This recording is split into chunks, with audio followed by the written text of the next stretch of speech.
And three, two.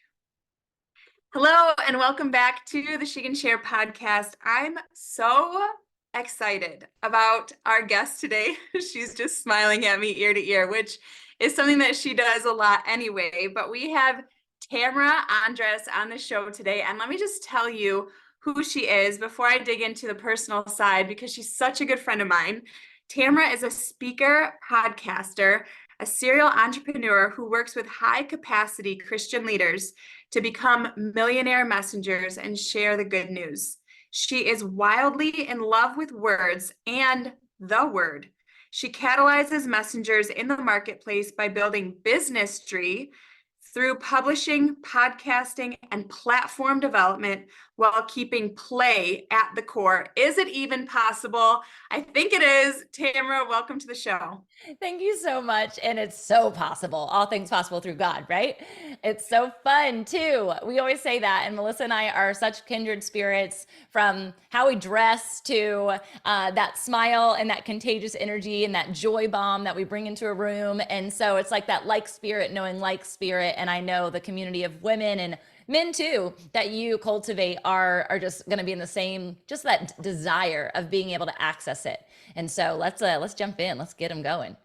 Totally. And before we got on the call today, I was laughing that Tamara and I are not wearing the same thing today, because when we were recently at an event together, I had picked out this bright orange, like all bright orange outfit that I was like, I'm going to do it. I like it. I'm going to wear all bright orange, and thinking I'm going to be like, like out there with it. Well, no, I come out of the room because we're sharing a room together, and there's Tamara wearing an all bright orange outfit. And I was like, man, when you're with your people, when they like the same things that you do and also are unafraid and unashamed to come out wearing all bright orange. So I love that about you, Tamara. And it's also the sharing of the toothpaste, right? It's like the both and. It's like I didn't even ask her. I just took the toothpaste and she's like, I love I know. you. I love it. And I totally agree. And regardless, we also had girlfriends that were with us that were like, we are not that. We wear black all the time. And I'm like, my bestie is my black hearted bestie. And I love her. She's fully tatted. We're totally different. And so I love that community, family can leave space for both. But I do Yes. love when we're matching. Yes, totally. We need all the flavors and all the spices to make something really, really good and really special. Well, I really wanted to dig in, Tamara, to your story. And I know that it's like, what story? Because if you guys know her at all, she has so many moments in her life where God has catapulted her in a new revelation or a new venture. But I would love to hear kind of your story of how you got into what you're doing now with working in business, how you became a business coach, a Christian business coach. And can you just walk us through your story? Yeah, we could definitely go into the chasms and the valleys there. We all have them, right? And I can also talk to those mountaintop moments. And so I'm going to do a little bit of both so that one, we can connect, and two, you guys know that in both seasons, God is preparing you. And he's going to use both seasons to build what it is that he has good intention for in the longevity of your life. So don't think that just because you're in a valley, you're useless. Don't think because you're on the mountaintop, you've made it, because both are not true.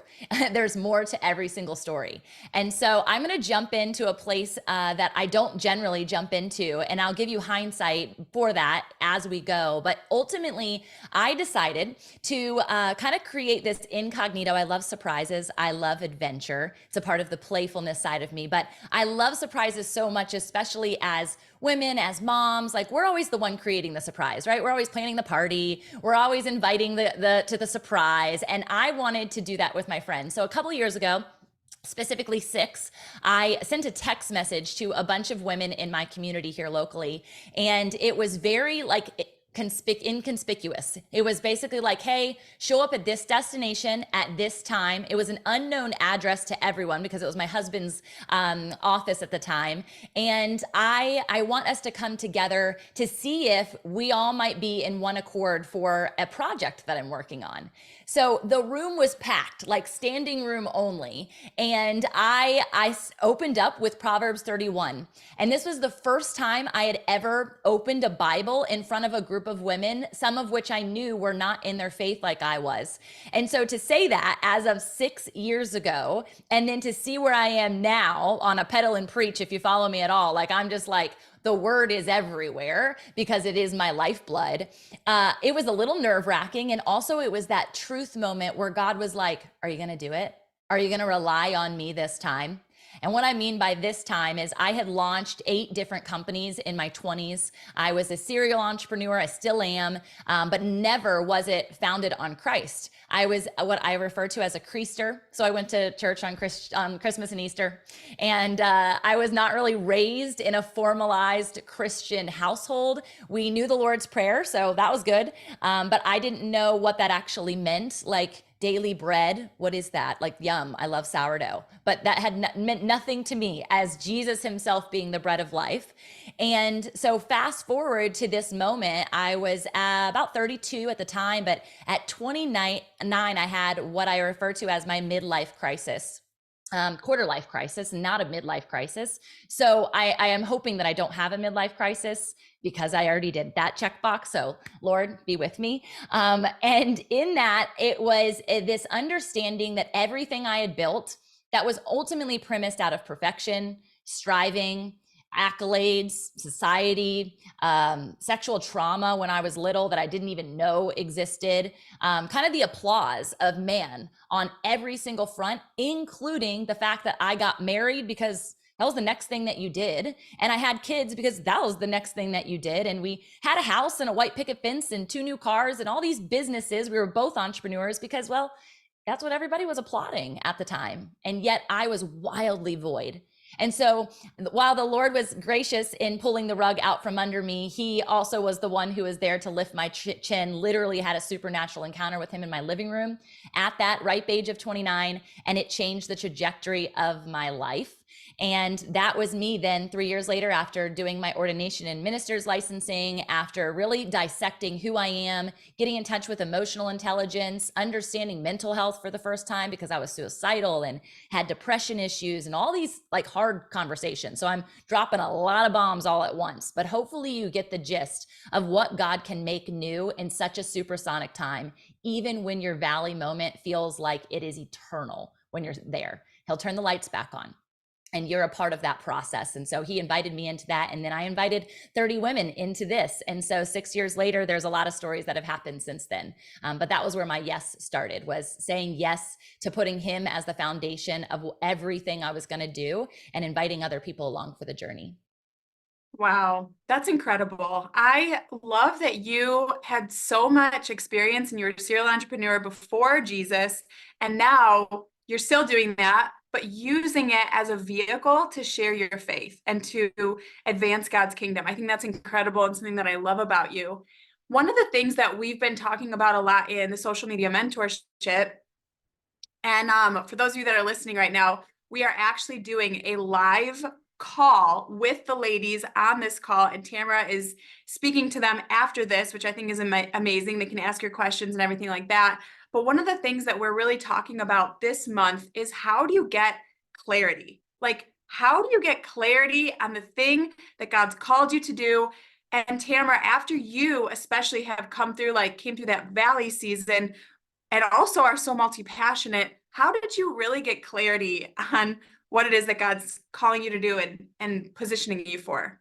Well, you literally took the word right out of my mouth, which was the multi-passionate piece, because that's where it started. I was hanging out with my husband in the backyard. And again, we were really in this dark, no one knew about us, walking through this dark chasm, because I still was such a light when I walked into rooms, this place. And he asked me this profound question, which at the time I wasn't on the internet like I am now. I didn't have anyone prompting this question for me. It wasn't the title of every second podcast or book about what are you passionate about.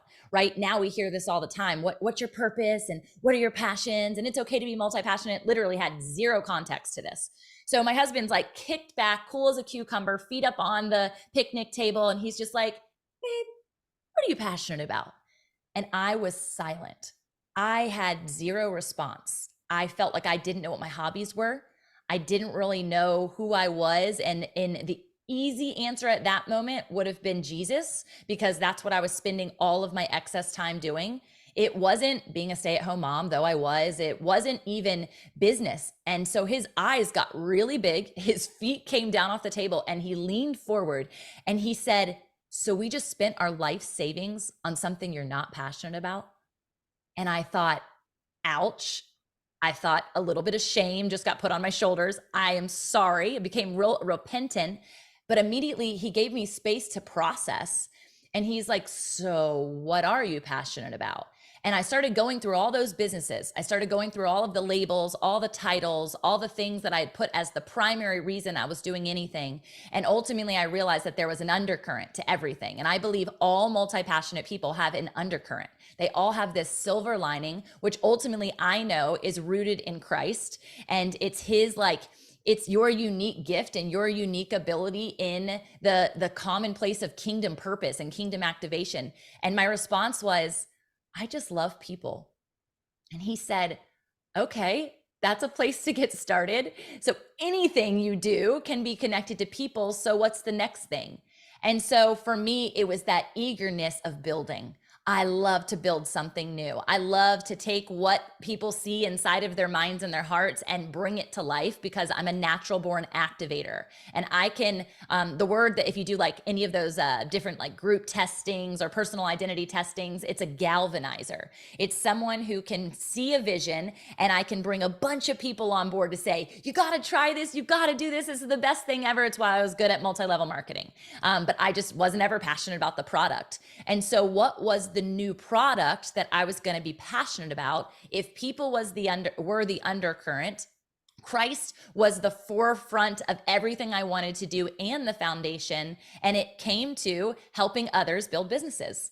And so I didn't know, I still at this point, we're speaking to clarity, in that conversation, I still didn't know that that was where I was going to go. It was actually about a week later with a current client who has now been with me for 6 years and is about to quit her full-time job to do what she does passionately for other people.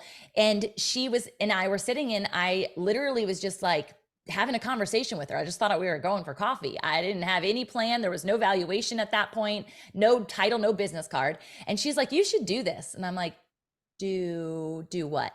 She's like, you should like coach. You should do this for other people. And I was perplexed. I didn't know business coaching was a thing. I had never had a business coach, even with all of those businesses. And the internet was not really like pushing that in my face at that point, right? Like the Facebook algorithm didn't like catch on. I don't know if it was listening to us like it's listening to us now, sidebar. And so I realized like, wow, I should do this. This would be so fun. And I think that's of all the things that I get to choose. When I think about clarity now, I'm thinking about what would be fun for you? What would be fun? And if we can stay in that place and put all of our passions always rooted in people and always rooted in Christ, you can't really go wrong. That's so good. I love that question. What would be fun? Because God takes fun seriously. Yeah. And I heard somebody say once, yeah. Did you like that, Tamara? I did. I'm like, yeah, he does. He does. He does. He does. But I would say too, something that you and I have had conversations about a lot is people might get started, they might get activated, but then maybe they lose their steam, or maybe they're not seeing the results that they wanted. Have you ever gone through a time where maybe you tried something and it didn't work out? How did you pivot? Like, in finding clarity, we know it's not this like upward hill. Like, you had that moment and yay, now Tamara's off riding in the sunset with Jesus and Gary, her husband, and it's all smooth sailing. Like, what is that like? What is that really like, Tamara? I'll be honest, with this particular business, I have not felt like there was personally a lot of valley moments. I do feel like I've just been on this constant ascension. Now, that does not mean that I don't stop at these false summits where I'm like, this is the thing, this is gonna work. I get to that place, I'm like, shoot, I've got so much more to do. God, you didn't show me that because you knew I'd get exhausted way back when and quit. And that's why I think clarity comes in action. And I say this often because it's not like a piece where you're just sitting there and all of a sudden a light bulb goes off and there's the answer to the next decade of your life or the next decision you should make. But I do believe that when we move, because God trusts us, this is something I've been learning in the last last year, how much he actually trusts us when we're in alignment with him. He's going to let you do what you want. This is free will. And it's going to be because you're standing in right standing with him that decision is actually God honoring, and there's further ascension, and you're not in this pitfall place. I say that not because everyone has that journey, but when people speak to failure and things not working out, they look at it immediately as a bad thing. They look at it immediately as a chasm, and that's simply not true. You can be on a false summit mountaintop failing and still be like, man, this didn't work, but I don't have to go back to square one. I think about it, if you think of like Mount Everest and like actually going up a summit, if any of you guys have ever hiked, when you get to these different places at Everest, there's actually like camping zones where you actually stop and you have to acclimate to that air. You have to acclimate to that exact elevation. So I look at it like every failure is an acclimation to what God has for you next. And I've literally never said that out loud. So thank you, Holy Spirit.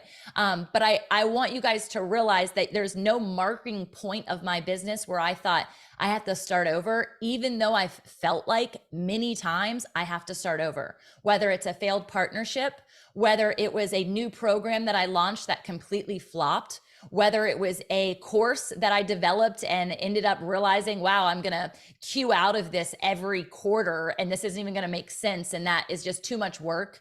Whether it was hiring the wrong client and realizing that it was too late before I could technically fire them because I didn't really know I had the ability to do that. People pleasing, right, is a part of that. Whether it was getting stuck in a perfection cycle, and that's where I come back to all the time. It's not about perfection, it's about progression. And if we're going back to this idea of acclimation, you've never gone anywhere that you're not going to have to acclimate to the next level of success and significance that God is want to provide to you. That's so good, Tamara. I love that. Okay, so I have another question for you as we are just like plowing through. I have so many that I want to ask you, but one of them, as I think something that Christian women struggle with specifically is, one of the things that you teach is helping them become millionaire messengers, which we're going to get to in a second, so stay tuned. But really helping them grow their influence through book writing, through getting on social media, through podcasting, through, speaking, all these things. As a Christian, though, I think one of the internal struggles is, but we need to make it all about Jesus, right? How do you like balance that with being like on social media, it's your face, it's your business, like promoting yourself, but doing it in a way that is God honoring? And what would you say to someone that's struggling with that? Yeah, I think that there's a lot of different ways I can answer that question. But when we think about how you're going to promote Jesus, some people are very open about that. And it's, you go to the page and there's a Bible verse and you're like, oh, she's a Christian, right? Or you're going in and you're just like, man, I really love this brand. Man, I really love the way that she uses these words. I love her energy. And that too is fruit bearing, that you're literally showing off the fruit that Christ has given you. So there's no wrong way of production, and there's no wrong way of showing off your fruit. The thing that is most important, which you speak to all the time and you teach so eloquently and beautifully, is the courage to do it the way that God has called you to do it. And I know people who do it really well with never putting the verse out there. And I know myself, I want the context. I want the truth. I want people to know the source in which I have been provided by, and it doesn't make one right or wrong. Did that answer your question, Melissa? Yeah, I think so. I think it's, I think there are people that, yes, not sure if they should promote their faith or not, but also like this internal struggle of, I don't want to be self-promoting. And especially like in the realm of social media, it's like, it feels hard, especially, as a Christian too. And we're like, we want to make it all about God. And it's to the Yes. point I find that sometimes it holds people Yeah. back from showing up because it's, as Christians, we have this high value of integrity and this Yes. high value of purity. What would you say to that? Oh man. Okay. So I'm gonna give you a story. You like stories? Okay. This I one is love about stories. me and it's self deprecating. So that makes it really fun. I had a designer. It was one of my first hires that I never paid. Okay. That's maybe another conversation. And she worked with me for 2 years before I ever exchanged an actual paid dollar amount. Okay. That's again, side note. She was a designer and her job was to get my brand out there. And of course, the things that she's bringing to me is my big smile, my face, because it's my brand. And I struggled with it for this very reason. It ultimately, I think, is rooted in false humility. Because if we aren't standing in the fact that I could boldly proclaim Christ by being in a room, then I'm cowering to the fact that the thing that I love most about myself, the thing that God created me for, is not that important, and it should be hidden under a lampstand, right? Under a basket on a lampstand. Not true. And so the parts of us that require confidence and courage are the parts that are going to require you to use the voice that you can't stand listening to use the smile that God has uniquely given you, to use the body that you've been placed in to preach the good news, to use the house and the home and the family. All those things are there literally fruit bearing proof that God exists in your life. So I get this business card, and I had a photo shoot done, and I'm like hiding behind these peach trees. Okay. And it was my favorite. I loved the image. I thought it was so beautiful. And she puts it on a business card and she's like, this isn't going to work. I'm like, what do you mean it's not going to work? It's so pretty. And she's like, they can't see you. Same exact thing happened when I was becoming an author. I wanted to use a pen name because heaven forbid someone found out my real story. Heaven forbid my family read my book and they didn't actually know the truth because I never had that moment. And she said, no, you're not going to use a pen name. I want it to come back to you. God wants people to see himself through you. And you're called to write, and you're called to speak, and you're called to be in front of camera. And so she constantly repositioned me in front of these things that I just didn't want. And one day it was somebody else, which this will happen, who said, I am so attracted to your smile. And I thought, oh gosh, I know. I've been told that since I was little. You light up a room. And so why am I trying to hide something that was innately given to me? Because I am so worried about being prideful, which was a connection point of where I was when God ripped that rug out from underneath me. And so there is a difference in, and this is the final word I'll say to this, is what's the posture of your heart? If you're building a platform on greed and you want to become a millionaire messenger because you want a lot of money, it's not going to work. And your magnetism quality is going to be so much more lackluster than mine. Because when I come into a room and I talk about money, I am letting people see and provide hope in a way that they've never seen. They're looking with a new lens because it's not about the money for them. It's about the money for the kingdom that then expands the territory in which we have power and authority and dominion already gifted to us. And right now, I'm just going to use air quotes, the bad guys have the territory there. And so what's more important to you? If you want to be a millionaire messenger, you're going to have and deal with your pride issues, with your false humility issues, and be okay with showing up on camera. And that's where you come into play, Melissa. Wow. Tamra showing up today. Now, I mean, just say it. You know what I'm saying? It's like, bring it. Bring the message, Tamra, because now you were born for such a time as this. That's so, so good. Okay. I so badly wanted to get into the millionaire mindset, but I know that there's one more question that's such a block for people. And I want to know what you say because you deal with this all the time and releasing women into write books, into sharing their story. A big block for women to do that is exactly what you said, but what's my family going to think? If I share my hard story, or if I share what actually happened or where I'm really from, what's my family going to think? What are my friends going to say? What do you tell your clients, and what's your thoughts on that? Yeah, man, I don't know why this is making me so emotional, but your Abba, your daddy, your father, man, he loves you so much. And his opinion matters so much more than even your earthly parents and your earthly siblings. And Jesus himself walked through this struggle. He walked through it in his own hometown, an entire town, okay?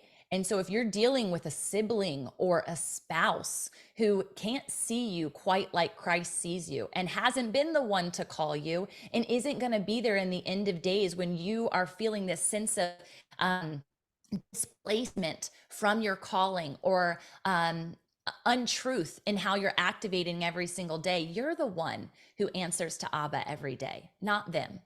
And so the emotion side of me comes to the fact that since saying yes to Christ, I walked through a year where my family told me and called out the fact that I was in a cult. And that was me having a home-based church. And that was a year, almost 2 years actually, of not being in direct communion with my brother, who growing up was one of my best friends. That was me having lies just spoken over top of me by other family members that were completely untrue and tried to ruin my marriage and my mothering journey and put me back into those depression cycles and anxiety moments. That was me then. Fast forward only 3 years later from some of those huge heartache moments to baptizing that same person, to inviting my mom into the family of Christ and baptizing her too. So is it worth it? Yeah.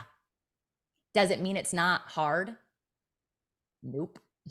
It means you trailblaze. It means you do it on behalf of those naysayers so that they can see the fruit and they will see the proof in your fruit. And you don't have to say a word to them.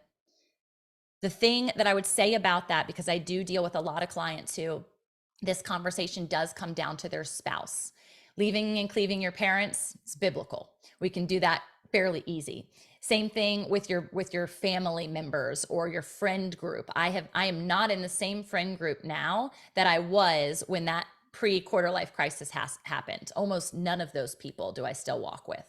That my whole phone just literally went away. So it's not easy. However, on the other side of that, there is such rich friendships. Melissa's and I's friendship that has taken root so fast because you understand vulnerability and authenticity. So to go back to the marriage element specifically, especially if you are a spirit-filled woman who is kind of holding that position right now for your family because your spouse hasn't quite unlocked it. Be steadfast in your love and know that there are resources I used in this process for them to come alongside and take that risk with me. And their risk didn't necessarily mean they were at the same spiritual maturity level as me. Find out what's fun for you guys. Go back to where I started. Start playing and start dreaming together and see where that leads, because you were married for such a time as this. Get back to that place where that spark is, and then let it be an adventure together, a personal development adventure together, and God will reveal himself. I am certain of it. So good. I mean, we could stop right there and you guys could go back, listen to this episode again and again and again, but she has more. She has more. Tamra, again, one of the things that you touched on a couple minutes ago was being a millionaire messenger. And I know your heart. I have seen you in your pajamas at 5:30 in the morning with no makeup on, with coffee breath. I actually haven't smelled your breath. It's probably more mine. But That's because I've I already know had that coffee at you, that point. It's just coffee. yeah, it's just coffee. But I know that you have such a revelation on finances and stewardship. And can you just speak to, number one, in your mind, what God has shown you about finances and stewardship, and some of the strategies that God's given you in your business to increase your finances? Yeah, and again, this could be a whole show. Yeah. It's actually my next book, so there's that coming, which is really fun.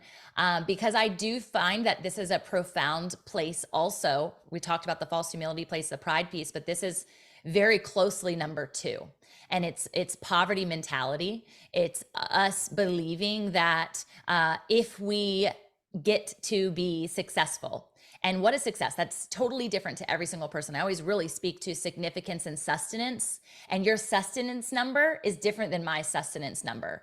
And the way in which God asks me to steward finance is going to be different than the way he asks other people. And that number doesn't make you successful or not. Yours could be 100 grand, yours could be 100 million, yours could be 100 billion, and it's all good.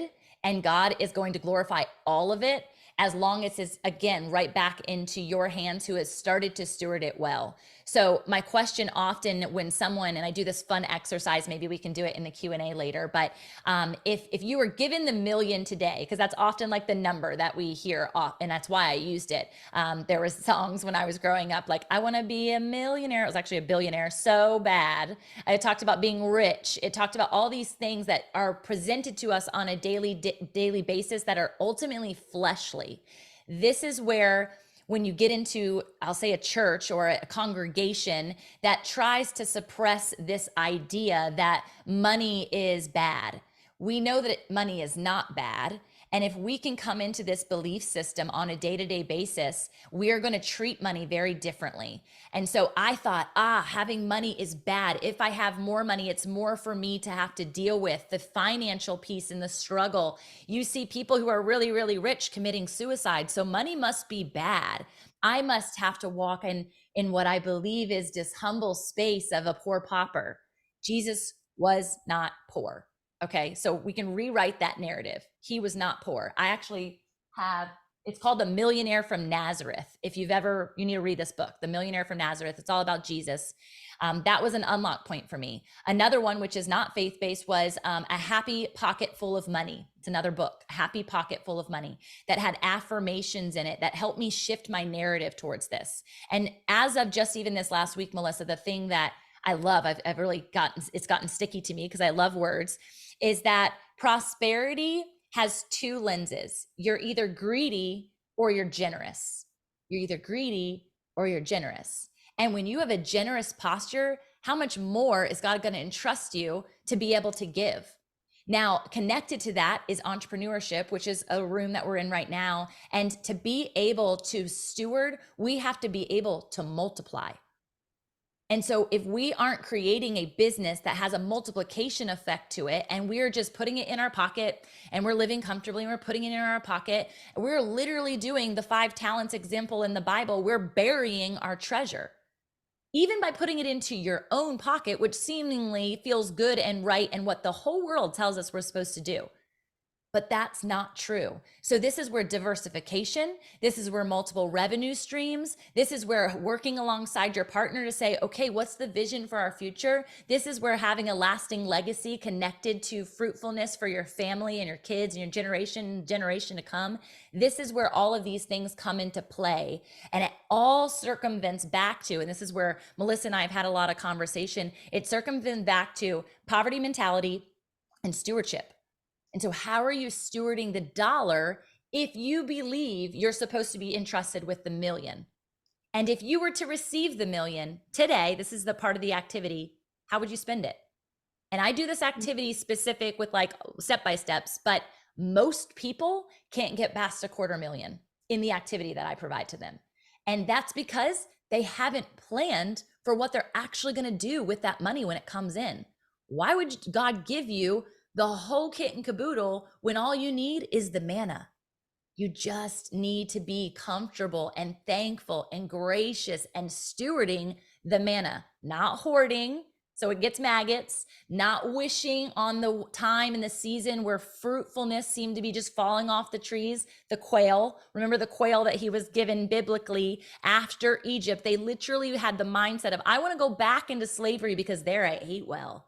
You guys, I could go back into walking into those other 8 businesses that I mentioned, and I can promise you that was bondage. That was a slavery season for me, or I could live freely with just a little bit of bread. Give me that bread, God. Give me that bread. It's so much more fruitful. It's so much more sustenance than what that provided. That is so good, Tamara. Guys, I see so many of you guys taking notes that are in the mentorship right now. And I totally want to give time to the people in the mentorship that want to ask you some questions. But just to wrap up this call because I know that you're coming out with your second book, Tamara, and you have so many things I want you to talk about in a second. But my last question that I have for you would be for people that want to be in a place of receiving more of what God has for them from a financial standpoint. Do you have like, something that you say every day? Do you have like a practice for that? Like someone that's like, man, I think I do have a poverty mentality. Like, what would be a very easy next step for someone to be open to the goodness of God financially, blessing their life to be a blessing to other people? A couple of years ago, I had a coach that helped me with this. And it was this saying: money comes to me freely and money flows through me freely. Money comes to me freely and money flows through me freely. So most people are stopping at the point A, right? And it's the point B that is the trustworthy side that God says, give her more, give her more.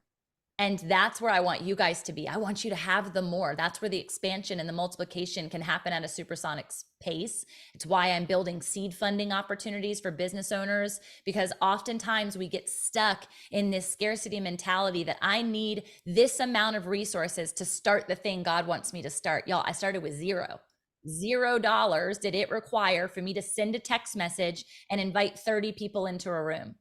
Zero, no brand, no social media presence, no idea what the heck I was doing. All I knew was the Lord said, bring them together and start building. So we create excuses that keep us hidden. And God is like, I'm coming out. I want the world to know, right? Like he wants you to come out of hiding and speak up. That's so good, Tamara. I love everything that you shared. You're such a blessing. Where can people find you and get connected with you? I hang out most on Instagram. So if you need some ideas or just to be prayed over, that's where you can get in touch with me directly. I have a resource hub of lots of trainings and things kind of like this. So you can jump into there, and all of that is on my website. You can go to fitinfaithmedia.com. Or my personal, if you're looking for a keynote speaker or a guest on your show or any of that, it's my name, tamaraandress.com. I love it. Well, thank you so much for being here. And I treasure your friendship so much. And hey, shout out to Girls Gone Holy podcast, where we have conversations like this every week. So just a little plug there. But thank you so much for being a guest on the show. And we'll see you guys next week. Love you guys. Thank you.